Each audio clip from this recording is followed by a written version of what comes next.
Jangan Bugis pura-pura jadi Jawa, Jawa pura-pura jadi Bugis. Tidak enak rasanya, tidak jelas sukunya. Ibu bapak saudara-saudara sekalian yang saya hormati. Ketika Nabi pertama kali hijrah ke Madinah, pertama kali menginjakkan kaki di Madinah, beliau kumpulkan para sahabat, baik yang Ansor, yang sama-sama orang penduduk Madinah asli, maupun yang Muhajir, yang sama hijrah dari Mekah. Beliau kumpulkan dua suku, dua penduduk ini. Yang Muhajir dan Ansor, orang hijrah dan penduduk lokal. Lalu Nabi berpidato, saudara-saudara sekalian, mau enggak saya tunjukkan kalian amalan, perbuatan, kalau Anda lakukan, Anda bukan cuma sukses di dunia, tapi insya Allah selamat sampai akhirat. Sivitas Akademi Unesa kalau saya tanya, mau enggak selamat dunia akhirat? Guru besar di dunia, guru besar di akhirat. Security di dunia, rektor di akhirat. Kita tidak berharap rektor di akhirat, cleaning service. Rektor di dunia, cleaning service di akhirat. Tentu kita tidak mau begitu. Kita ingin fid dunya hasanah, wa fil akhirati hasanah. Maka resepnya kata Nabi satu, utlubul ilma, tuntut ilmu pelajaran. Ini tempatnya. Universitas. Belajar dari nusulul Quran. Ayat pertama Allah turunkan bukan perintah puasa, bukan perintah haji, bukan perintah sholat. Tapi ayat pertama Allah turunkan Iqra. Baca. Dengan catatan Bismi rabbikal ladzi khalaq. Baca ilmu matematika. Motifnya Bismi rabbikal ladzi khalaq. Baca ilmu fisika atas nama Tuhanmu. Baca ilmu komputer atas nama Tuhanmu. Baca ilmu olahraga atas nama Tuhanmu. Karena kalau kalian baca tanpa Bismi rabbikal ladzi khalaq, maka ilmumu akan menyesatmu dunia sampai akhirat. Ilmu olahraga tanpa Bismi rabbil, tanpa atas nama Tuhanmu, maka dia akan senam. Ibu-ibu di depan, bapak-bapak di belakang. Ibu-ibunya bajunya sempit, roknya sempit. Maka berputarlah dia mulai dari 1, 2, bapak-bapak di belakang 3. Ini olahraga bukan Bismi rabbikal ladzi khalaq. Putar ke kiri nona, putarlah ke kanan, apa ini beleng-beleng? Apa itu putar kiri, putar kanan, putar kiri? Itu olahraga bukan Bismi rabbikal ladzi khalaq. Apa dilarang olahraga? Tidak, tapi jangan campur-campur. Biarkan perempuan sebelah kanan rektorat, biarkan laki-laki sebelah kiri rektorat, tidak ketemu, bagus. Jangan malah janda di depan, duda di belakang. Silakan baca ilmu kontraktor, tapi Bismi rabbikal ladzi khalaq. Kalau kau jadi ilmu kontraktor tidak atas nama Tuhanmu, maka proyekmu belum diresmikan sudah runtuh. Pernah dengar ceritanya kontraktor di akhirat? Pernah dengar, Prof? Nah, di penghuni sorga dan penghuni neraka itu SMS-an, Prof. Pak Rektor, dia SMS-an. Kata penghuni sorga, Cak, gimana kabarmu di situ? Kata penghuni neraka, badu, ndak ada enaknya di sini. Di blender aja terus kita. Ndak ada waktu ngasoh. Ribut di setengah mati kita. Kata penghuni sorga, alhamdulillah kami enak di sini. 1 laki-laki 7 bidadari. Bayangkan 7 bidadari, Pak. Enak. Baru dibayangkan sudah ada di depan kami. Lalu penghuni neraka berkata, bolehkah kami jalan-jalan ke situ?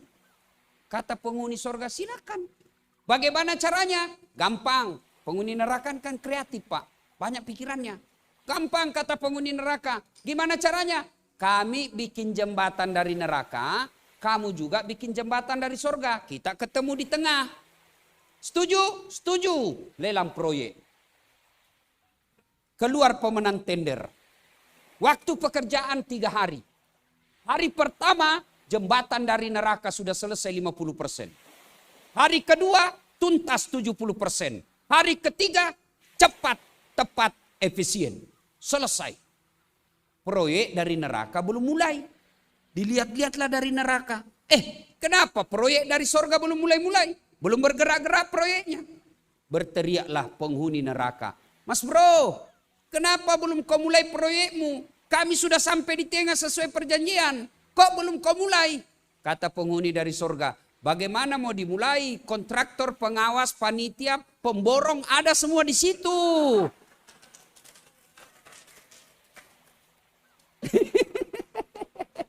Di sini hanya penghafal Quran. Nggak tahu dia ngurus-ngurus proyek. Inilah proyek yang bukan dipimpin oleh Bismi Rabbikal ladzi khalaq. Maka ilmu apapun diajarkan di sini, kedepankan Bismi Rabbikal ladzi khalaq. Adik-adikku mahasiswa yang menyaksikan secara online, belajarlah kalian. Belajar. Ibu bapak, saya pernah merasakan seperti adik-adik sekalian sebagai mahasiswa. Saya pernah merasakan susahnya hidup menjadi mahasiswa. Pak Rektor, saya pernah jadi cleaning service. Bertahun-tahun jadi cleaning service. Membersihkan 4 toilet satu hari. Itu travel paling terkejar. Namanya 3 Utama. Di Makassar, Mapanyuki. Saya bilang, tidak usah gaji saya bersihkan toilet 4 satu hari. Tidak usah gaji saya, tapi kalau ada undian umroh, tolong masukkan nama saya di situ. Sampai tutup itu kantor tidak dapat, Pak. Saya pernah menjadi pegawai catering, bukan catering modern, catering lorong-lorong. Pemiliknya orang bau-bau namanya Bapak Reza. Saya antar nasi-nasi cateringnya ke Jalan Sudirman, Ahmad Yani, Makassar. Saya bilang sama Bapak Reza tidak usah kau gaji saya, tapi setiap hari tolong kasih makan saya 2 kali sehari sama adik saya. Saya pernah lakoni itu Pak Rektor. Saya pernah melakoni menjadi loper koran harian Fajar di Sulawesi.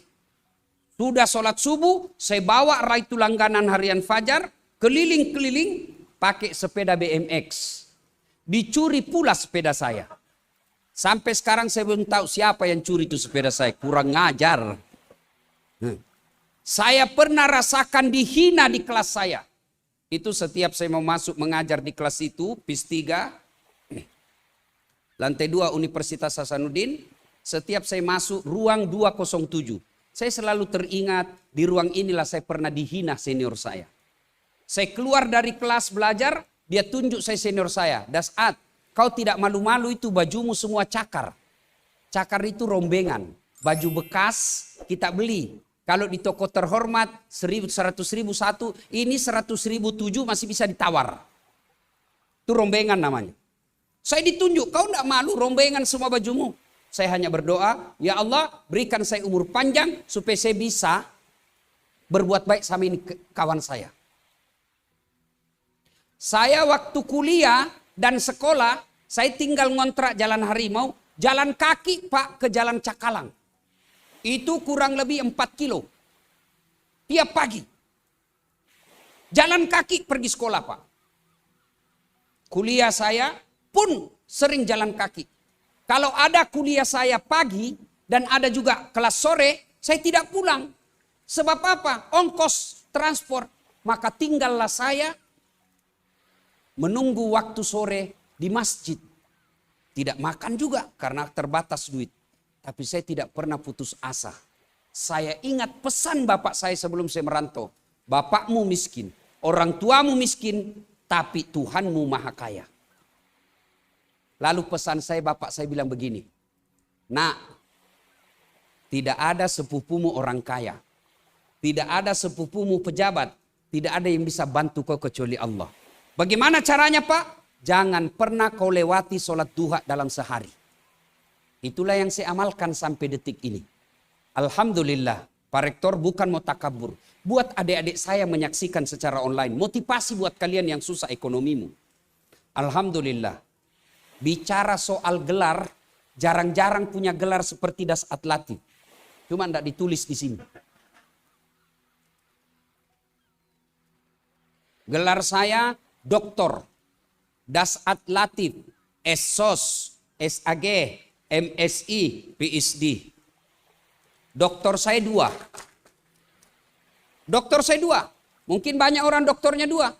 Tapi uniknya saya dari luar negeri 1, saya dalam negeri 1. S1 saya 2. Jarang-jarang seperti itu Ustadz.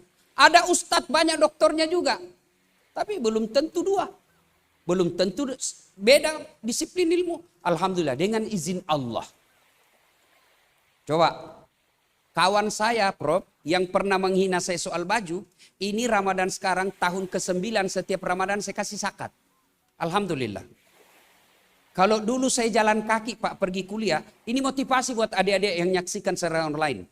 Kalau saya dulu jalan kaki, alhamdulillah sekarang kendaraan saya, Prof, sudah beberapa unit. Bahkan yang saya punya sekarang di Makassar belum cukup 10 yang seperti itu. Alhamdulillah, dengan izin Allah. Kalau dulu saya cleaning service supaya bisa umroh dan tidak dapat umroh, alhamdulillah dengan izin Allah, saya punya travel sendiri sekarang, resmi ada izinnya. Haji dan umroh, saya bisa umrohkan orang kapan saja dengan izin Allah. Dan itu apa resepnya? Sekolah, belajar. Biarkan orang menghinamu hari ini. Dulu waktu saya sekolah, SMA, kalau bunyi bel, orang pada lari ke kantin, saya masuk ke musola berdoa. Ya Allah, saya terima, saya ikhlas orang tuaku miskin. Tapi jangan pula kau miskinkan ilmuku. Kalau kawan-kawan saya bilang, ada so alim. Kampungan. Saya bilang, biar Mi, daripada kau tidak ada kampungmu. Mereka menghina saya cuma berkata, ya Allah berikan saya umur panjang. Ketika saya dihina waktu itu, saya cuma bilang dalam hati, kau boleh hina saya sekarang. Kau boleh rendahkan saya sekarang. Kita tunggu 15 tahun yang akan datang. Siapa yang menjadi orang terhormat. Alhamdulillah. Teman saya menghina-hina saya sekarang. Oh kalau saya ketemu. Selfie Ustaz. Selfie. Apa? Gara-gara apa? Ilmu. Ayo. Bicara soal penghasilan Pak. Ini motivasi buat adik-adik yang nyaksikan ini. Bicara soal penghasilan, sepertinya lebih banyak penghasilan saya tiap hari dan tiap bulan dari rektor, dari gubernur, dari saya. Benar, dari siapa? YouTube bos. YouTube. Pak, adik-adik yang YouTuber itu, coba lihat itu penghasilan saya di YouTube. Penonton saya sekarang 151 juta. Apa? Alhamdulillah. Dengan izin Allah. Maka semua itu proses karena ilmu. Belajar adik-adik sekalian. Jangan pernah kau malas untuk belajar. Silahkan bergaul. Silahkan online. Silahkan main game. Tapi tiba saatnya belajar. Tinggalkan semua itu. Fokus kau belajar. Cuma anak-anak sekarang ini belajar main. Lagi magang, main. Lagi kuliah, main. Lebih banyak mainnya daripada seriusnya. Akhirnya apa? Kau jadi sarjana pengangguran. Maka belajar. Tidak mungkin Allah membuat satu ayat dalam Al-Quran. Yarfa'illahu alladhina amanu minkum walladhina utul ilma darajat. Allah mengangkat derajat di antara kalian. Orang yang beriman dan berilmu pengetahuan. Mana buktinya? Coba lihat Dasat Latif. Di mana-mana saya diundang ceramah, meskipun saya terlambat, pasti duduk di depan. Ayo Pak Ustadz, sini Pak Ustadz, sini depan Pak Ustadz. Karena ilmu bos. Ada kawan saya, juga tinggi ilmunya, dokter juga, tapi acara pengajian, di mana dia duduk? Di belakang Pak. Kenapa? Takut disuruh ngaji. Maka bismi rabbikal ladzi khalaq. Nama Tuhan. Dan dari situ juga Allah angkat derajat saya. Coba lihat meja. Itu kalau Ustadz mejanya pasti lain. Kuenya pun beda Pak. Coba lihat itu. Agak sepi sedikit. Itu baru di dunia. Apalagi di akhirat. Maka belajar. Belajar dan belajar. Yang kedua. Resep pertama supaya bisa beribu langkah. Bukan satu langkah Pak Rektor. Beribu langkah. Yang kedua kata Nabi, kalian mau sukses, silul arham. jalin persaudaraan. Bahasa modernnya, buat koneksi. Maka di zaman modern seperti ini, di zaman globalisasi seperti ini, bodoh kita kalau banyak musuh. Cari teman, biarkan orang memusuhi kita, yang penting kita tidak musuhi mereka. Orang yang suka memutuskan persaudaraan, miskin itu orang, Pak. Maka cari 1000 alasan untuk menyambungkan persaudaraan. Apa biasa membuat orang putus persaudaraan? Satu, kesombongan. Sebelum jadi rektor baik betul. Waktu mau dipilih datang semua kan. Ya dek, kalau bukan kau ndak matilah saya ini dek. Malu saya ini. Oh itu sebelum jadi rektor. Sudah jadi rektor balas SMS saja malas. Bukan, ini bukan Cak Hasan, bukan. Ini rektor universitas entah berantah. Bukan, Pak. Kan banyak yang begitu. Sombong. Allah tidak senang orang sombongan. Ya. Apa yang membuat biasa orang datang sombong? Harta, ilmu, jabatan, bertambahnya ibadah. Itu kata Nabi, penyebab sombong. Tapi ingat, kata Allah dalam hadits qudsi, ada 3 teman setan di dunia. 3 temannya setan di dunia. Satu di antara 3 itu, ghaniyun mutakabbir. Orang kaya yang sombong. Kaya ilmu sombong, ilmuwan temannya setan. Kaya pangkat pejabat, sombong temannya setan. Kaya harta, hartawan, sombong temannya setan. Kaya ibadah, sombong temannya setan. Tapi orang masih maklum. Pantaslah dia sombong, rektor. Pantaslah dia sombong, profesor doktor.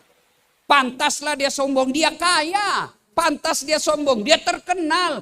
Tapi temannya setan. Tapi orang masih maklumi, ya pantaslah. Tapi kalau sudah miskin, pengangguran, tidak terkenal, jelek juga mukanya, bau mulutnya, sombong lagi. Kau bukan temannya setan, tapi kau sudah jadi setan, bos. Ayo, biasa yang memutuskan persaudaraan sombong. Yang kedua, sakwa sangka. Sangka buruk. Ini terutama nih ibu-ibu nih. Yang suka sangka buruk sama suaminya. Kan biasa begitu. Ditelepon tidak dijawab. Mulailah dia gelisah. Pasti ada sekretarisnya lagi di sampingnya. Sangka buruk. Dan orang sangka buruk, demi Allah, orang yang selalu sangka buruk tidak akan dapat ketenangan jiwa. Sangka baik, cari 1000 macam alasan untuk bersangka baik. Telepon suami tidak dijawab pagi-pagi. Oh, lagi sholat duha. Telepon lagi jam 10 belum dijawab. Oh, lagi rapat darurat.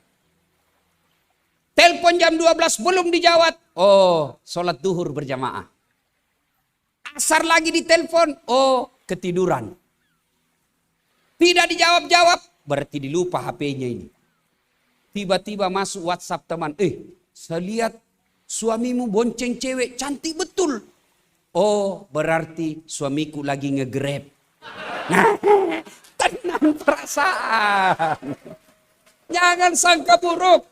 Ini bersangka buruk terus. Tidak ada orang bahagia. Jangankan sebuah universitas. Kalau sivitas akademiknya banyak makhluk-makhluk yang selalu bersakwa sangka, tidak bakal maju itu kampus. Jangankan sebuah universitas, rumah tangga saja tidak bisa bahagia kalau bersangka buruk. Contoh, ada kisah ini. Sudah 5 tahun berkeluarga tidak punya anak. Tahun ke-6 belum punya anak. Tahun ke-7 dia pergi periksa ke dokter. Kata dokter, Bu, alhamdulillah ibu sudah terlambat 2 bulan. Senanglah istrinya. Dia telepon suaminya, Pak, alhamdulillah saya sudah terlambat 2 bulan. Alhamdulillah, kata suaminya, tapi Bu ini rahasia ya. Jangan cerita, nanti tidak jadi, malu lagi kita ibu. Baik, rahasia berdua. Selang beberapa hari datang petugas PLN. Assalamualaikum. Kata istrinya, Waalaikumsalam. Siapa ya Pak? Dari PLN. Kenapa Pak? Ibu terlambat 2 bulan. Kenapa dia bisa tahu ini saya terlambat 2 bulan? Langsung dia sakwa sangka sama suaminya. Pasti lagi ini si berewet lagi ini. Pasti ini lagi si hitam ini yang cerita ini. Jangan merasa. Pasti ini si putih lagi ini yang cerita ini. Ya. Datanglah suaminya mengajar. Di kantor capek, berhadapan mahasiswa yang demo. Di jalan macet. Baru buka pintu, Assalamualaikum. Langsung isi, apa kau Assalamualaikum, Assalamualaikum. Memang kau pembohong. Apalagi sayang po. Apa sayang. Kenapa lagi kau kendalikan? Kul. Apa kul. Kul huwallah. Pokoknya tidak ada lagi baiknya di suaminya. Kenapa? Kamu memang pembohong. Apa? Kenapa itu PLN? Saya tahu saya terlambat 2 bulan. Pasti dari kamu toh? Tidak, demi Allah. Bukan saya. Pasti kamu. Nah, cuma berdua kita. Marah pula suaminya, Pak. Dia datang ke kantor PLN. Assalamualaikum. Waalaikumsalam. Ada apa kau tahu istriku terlambat 2 bulan? Dia bilang, ini Pak ada catatannya. Hapus itu catatanmu. Kenapa kau catat? Hapus itu. Boleh dihapus tapi Bapak bayar dulu. Kalau saya tidak mau bayar, ya terpaksa punyanya Bapak diputus. Kalau punya aku diputus, apa dia pakai istri saya di rumah? Ya terpaksa pakai lilin. Inilah bahayanya sangka buruk. Maka berhentilah sangka buruk. Kalau Pak Rektor di WhatsApp tidak dijawab, sangka baik. Oh berarti Pak Rektor mungkin lagi sibuk. Tidak ada untungnya orang yang selalu bersangka buruk, Pak. Tidak akan tenang perasaan. Ketiga, penyebab putusnya persaudaraan. Apa itu? Serakah. Semua proyek mau dibagi. Bagi-bagilah itu proyek. Kasih pembantu rektor sebagian. Kasih sekretaris rektor sebagian. Pak Rektor sebagai pimpinan yang banyak-banyak porsinya. Kita bagi-bagi, Pak. Iya. Orang serakah dia semua Pak mau ngambil. Akhirnya apa? Ketika Bapak dapat bencana. Tidak ada yang mau menolong Bapak. Kenapa? Bapak makan sendiri. Terima resikonya sendiri. Itu serakah. Banyak hal yang bisa memutuskan persaudaraan. Tapi waktu yang terbatas. Mari jaga persaudaraan Pak. Jaga persaudaraan. Orang bersaudara luar biasa nikmatnya. Universitas Negeri Surabaya ini. Kalau kita bawa dianalogikan dengan hadis Nabi, kata Nabi, Universitas Negeri Surabaya ini seperti badan ini. Coba lihat badan kita Pak, kompaknya. Tangan kanan gatal tanpa disuruh kiri yang garuk. Tangan kiri yang gatal, kanan yang garuk. Gatal dua-duanya kerja sama. Begitu mestinya kita di universitas ini. Ya, coba lihat Pak. Coba lihat. Kata Nabi, badan ini seperti badan ini, Unisa ini. Tangan kanan sakit, tangan kiri yang ikut merasakan. Contoh, anak muda mahasiswa. Mau pergi menyatakan cinta sama pacarnya, cewek. Begitu dia jalan-jalan, tahan tuh kakinya. Begitu tahan tuh kaki tahan tuh, semua anggota tubuh bereaksi. Yang pertama bereaksi, mulut. Aduh. Yang berikutnya bereaksi, dia cari mata, dia cari mana luka. Berikutnya bereaksi, mulutnya meniup. Tangannya berikutnya mengusap-usap. Kaki tahan tuh, semua anggota tubuh berpartisipasi. Tidak ada anak muda tahan tuh kakinya. Pak, rasa kau. Siapa kau suruh jalan? Jalan lagi, jalan kau lagi. Begitu mestinya. Begitu mestinya kita di kampus ini. Anak mahasiswa sakit, semua dosen ikut merasakan penderitaannya. Dekannya bermasalah, semua kampus ikut merasakannya. Itu yang disebut satu sakit, yang lain ikut merasakan. Kata Umi Rama, mencari teman memang mudah. Apabila untuk senang-senang mencari teman tidak mudah. Apabila untuk teman duka, cari teman di meja makan. Dan seterusnya. Kalau saya teruskan, saya tidak jadi ceramah Pak, tapi menyanyi. Ayo, itulah sebabnya Al-Quran mendengaskan wa'tasimu bihablillahi jami'an wa la tafarraku. Berpegang teguhlah engkau kepada tali persaudaraan agama Allah dan janganlah engkau bercerai-berai Integrity is very important thing in development process. Persatuan dan kesatuan bangsa adalah proses yang sangat dibutuhkan dalam sebuah proses pembangunan. Kemudian diterjemahkan menjadi sila ketiga, persatuan Indonesia. Contoh, hebatnya namanya persatuan dan persaudaraan. Dan bahayanya berpecah belah. Terjadi unjuk rasa di negeri jasmania. Kata mulut, setengah mati aku mengunyah, kenapa perut yang kenyang? Dan ini perut kenyang sendiri. Bagaimana ini? Ada ketidakadilan. Akhirnya rapat darurat. Rapat darurat memutuskan mulai besok mogok makan. Setengah mati kita mengunyah, perut yang kenyang. Setengah mati saya menyuap kata tangan, kenapa perut kenyang? Setengah mati aku melangkah, kenapa perut kenyang? Setengah mati aku mencari mana sambal, mana asin. Kenapa perut kenyang? Ini ada ketidakadilan. Mogok makan. Hari pertama masih bertahan. Hari kedua mulai gelisah. Hari ketiga makin sengsara. Hari keempat tidak bisa lagi bangun. Mogok. Darurat. Rapat darurat lagi dimulai. Kata tangan, saudara-saudara sekalian. Betul saya menyuap kau mulut. Betul kata mulut, betul saya mengunyah. Kata kaki, betul saya melangkah. Kata mata, betul saya mencari. Betul perut kenyang sendiri. Tapi dia tidak kenyang sendiri. Dia hanya kenyang sesaat. Lalu dia distribusikan ke seluruh tubuh. Sehingga kita bisa bekerja. Mulai hari ini, mogok makan berhenti. Merugikan diri sendiri. Nah ini kalau diterjemahkan ke kampus. Jangan sedikit-sedikit mogok. Sedikit-sedikit demo. Kalau selalu demo. Yang rugi bukan saya di Makassar. Tapi yang rugi adalah Universitas Negeri Surabaya sendiri. Nah ini. Wa'tasimu bihablillahi jami'an wa la tafarraqu. Yang ketiga, kalian mau sukses. Apa lagi? Kata Nabi, ahsin kalamaka. Haluskan tutur katamu. Adab. Puncak dari semua ilmu, adab. Puncak dari semua pengetahuan, etika. Adik-adik mahasiswa sekarang kadangkala kurang etikanya sama dosennya. Akhirnya apa? Ilmunya cerdas tapi tidak berkah.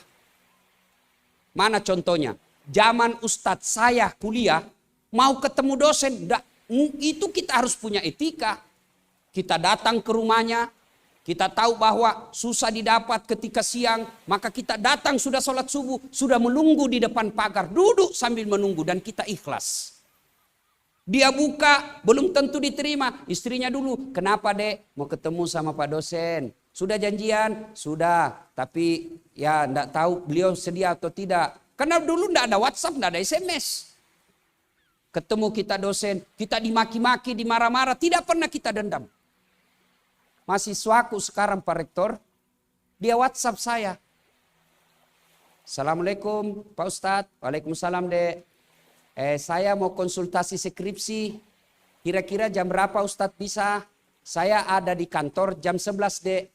Bolehkah Ustadz jam 2 sebab saya ada kegiatan jam 11. Hebatnya itu mahasiswa sekarang Pak. Luar biasa Pak.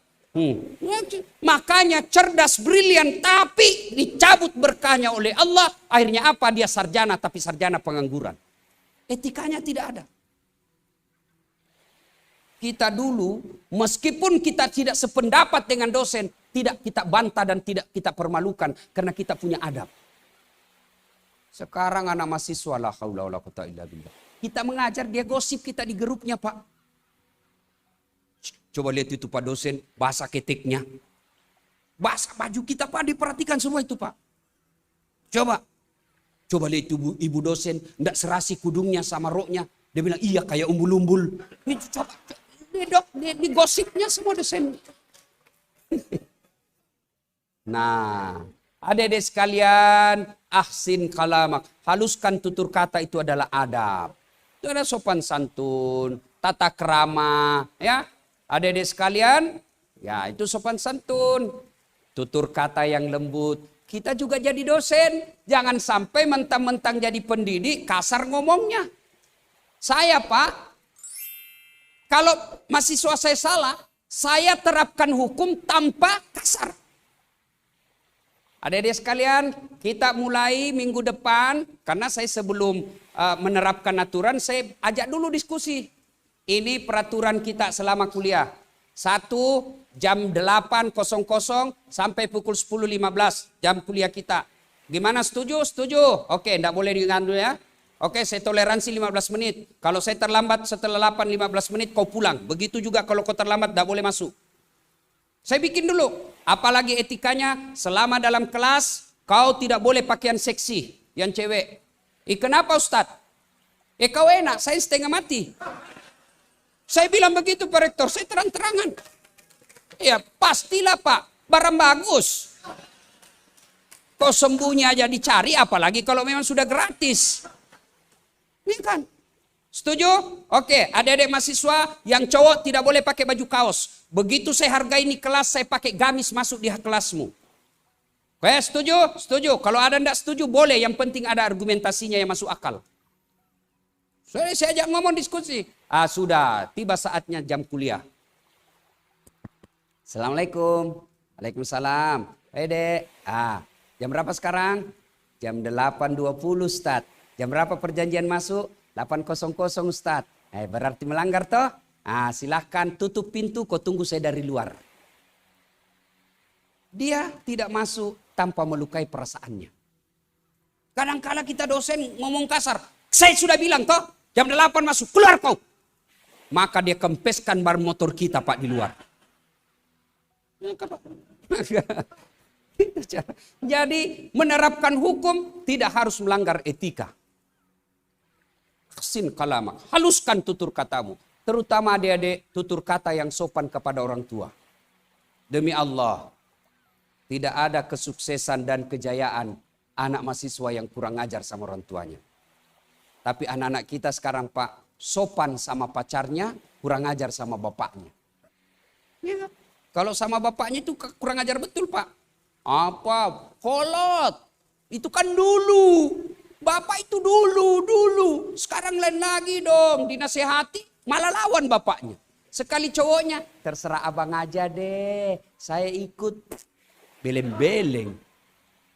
Coba, ibu bapak. Kalau jabat tangan sama anaknya, anak cium tangan enggak? Kalau ini bapak-bapak ibu. Kalau anak jabat tangan, cium tangan enggak?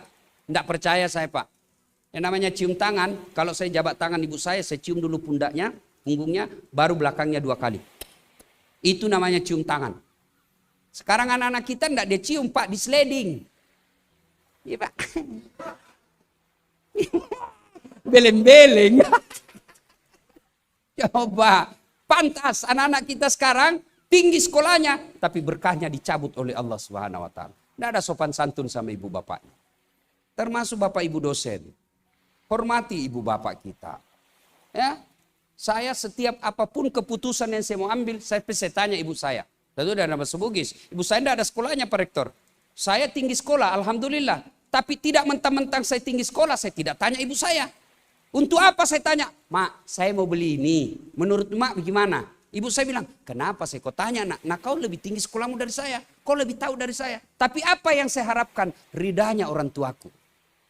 Saya bukan cari pendapat ilmunya, tidak. Tapi ridanya. Ridanya orang tua, ridanya Allah. Ridha Allah fi ridal walidain. Ketika ibu saya sudah ridha, ibu saya sudah senang, ibu saya sudah tersenyum, maka apa yang saya beli pasti berkah.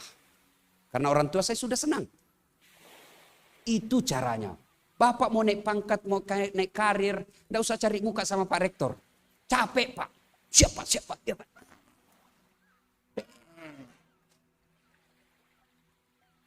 Cari muka sama Pak Rektor, biar Rektor senang. Kalau istrinya Pak Rektor enggak senang, jalan SK. Ibu Rektor juga menentukan. Maka lebih baik ibu minta, bapak minta ridha Allah. Bagaimana cara mendapat ridha Allah? Itu ridhanya orang tua. Minta ridha. Dan ibu-ibu juga, dengar ini Bu. Jangan membuat suami berdosa gara-gara ibu. Berdosa sama ibu bapaknya karena ibu. Kan kadang-kala ibu itu ngomong tidak masuk akal. Pilih kamu. Mamamu terus. Mamamu aja kau pikir. Pilih mamamu atau saya istrimu. Mana bisa dipilih. Satu istri, satu melahirkan kita. Dengar ini ibu-ibu nih. Dengar ini para istri. Saya tanya ibu, pernah rasakan susahnya hamil? Pernah? Enak enggak? Enak enggak hamil bu? 9 bulan susah. Waduh. Duduk aja pakai standar samping. Jatuh sudah. Coba. Pernah rasakan melahirkan? Pernah? Enak enggak melahirkan ibu? Mana? Enggak mentang-mentang istri profesor melahirkan keluar nak? Enggak. Tetap aja. Enggak. Yang ketiga, pernah enggak merasakan susahnya menyusui? Pernah ibu? Pernah merasakan susahnya menyusui? Apalagi kalau tumbuh giginya.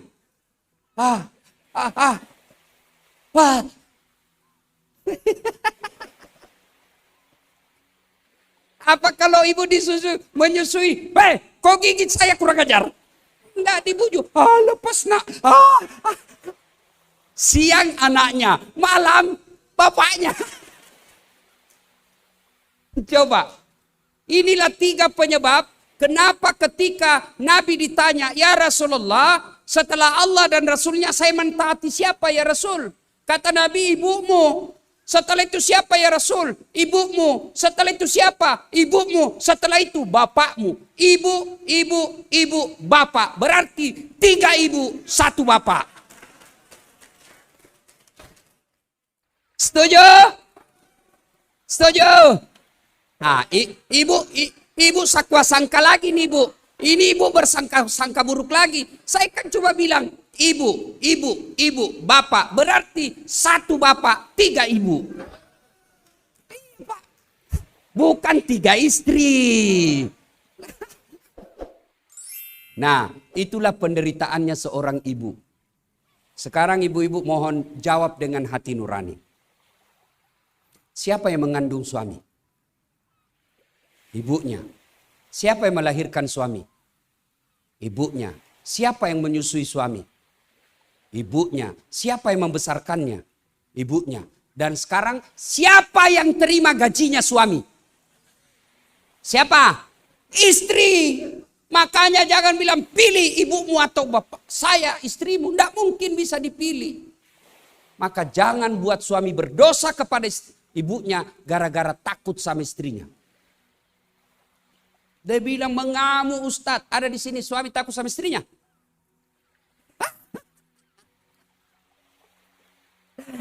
Berhenti jadi guru besar kalau takut sama istri. Apa mau takut sama istri? Ngamuk dia Ustadz. Kenapa kalau dia ngamuk? Dia pecahkan piring Ustadz. Pecahkan 1 lusin. Dia pecahkan televisi. Alhamdulillah dia berhenti nonton sinetron. Apa takut? Kalau dia pecahkan piring, pecahkan 1 lusin. Dia pecahkan gelas, pecahkan semua. Kenapa? Gelas, piring, televisi boleh dibeli. Harga diri sebagai suami tidak boleh diinjak-injak istri. Takbir! Takbir! Itulah yang takut sama istrinya itu yang takut. Maka Bapak Ibu sekalian, jangan gara-gara istri Bapak berdosa sama orang tua. Demi Allah, kita jadi seperti yang sekarang ini. Bisa jadi pejabat rektor, bisa menjadi guru besar, bisa menjadi doktor, bisa menjadi ilmu yang kita peroleh ini. Itu jasa dari orang tua kita. Jadi jangan pernah menyakiti hati orang tua gara-gara kita takut sama istri. Yang keempat, kata Nabi, jika kalian mau sukses, as-sadaqatu, bersedekahlah. Sedekah. Sedekah jangan bayangkan duit saja. Sedekahnya para alim, sedekahnya para dosen ilmu. Sedekahnya anak mahasiswa tenagamu. Sedekahnya para pejabat, jadilah pejabat yang mensejahterakan pegawaimu. Jadilah pejabat yang mensejahterakan yang anak buahmu. Sedekah tidak selalu duit, tapi bagi mereka yang mampu dengan duit, sedekahlah dengan duit. Dan demi Allah, tidak ada orang bangkrut gara-gara sedekah. Ibu-ibu, ini yang ada di depan kita. Saya tanya ibu, cincinnya, emasnya, jam tangannya, berliannya, Kalau ibu meninggal, siapa yang punya itu, Bu? Cincin emas apa semua, siapa yang punya, Bu? Anak. Bukan, istri kedua. Ya pastilah kita kawin lagi. Iya toh? Maka ibu-ibu, daripada gelang cincin berlian dinikmati istri kedua, mending ibu sedekahkan. Sedekah. Ya. Dan yang kelima kata Nabi, jika kalian mau sukses, ini kunci dari semuanya. Aqimis salah. Dirikan sholat. Demi Allah, tidak ada kejayaan bagi mereka yang tidak sholat. Demi Allah. Tidak ada, Pak. Semua orang punya masalah. Mana ada orang tidak masalah di sini? Ini muka-muka penuh masalah saya lihat semua ini. Mana ada, Pak? Apa masalah kita waktu kuliah? Skripsi. Selesai skripsi, selesai masalah, mau sarjana. Sudah sarjana, selesai masalah, mau jadi dosen. Mau jadi pegawai. Sudah jadi pegawai, selesai masalahnya, mau jadi kepala bagian lah, direktorat. Sudah jadi kepala bagian, ya mau jadi pembantu dekan lah.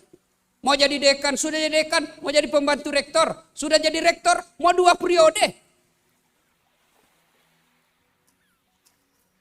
Ya kan? Mana ada orang tidak ada masalahnya. Sudah jadi sekda, mau jadi bupati. Sudah jadi bupati, mau 2 periode. Sudah 2 periode, ditangkap KPK.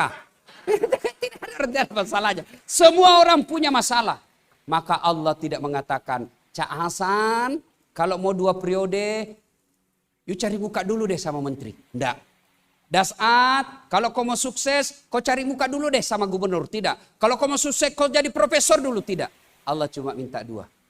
Ista'inu bis-sabri was-salah. Sabar, perbaiki solatmu. Saya yang selesaikan semua masalah. Saya mengalami ini semua, Pak. Yang namanya beban hidup, semua pernah aku lewati. Tapi saya sabar, perbaiki solat. Rumus solat tidak mungkin Bapak dapat kejayaan kalau Bapak jauh dari solat. Saya solat, Ustadz. Betul Bapak solat, tapi tidak ikhlas. Ayyala sholat. Asar lagi. Barusan kita sholat duhur. Bapak tidak ikhlas.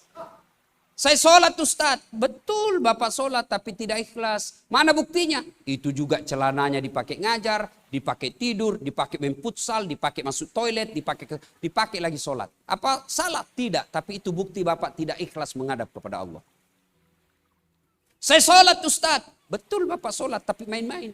Allahu Akbar.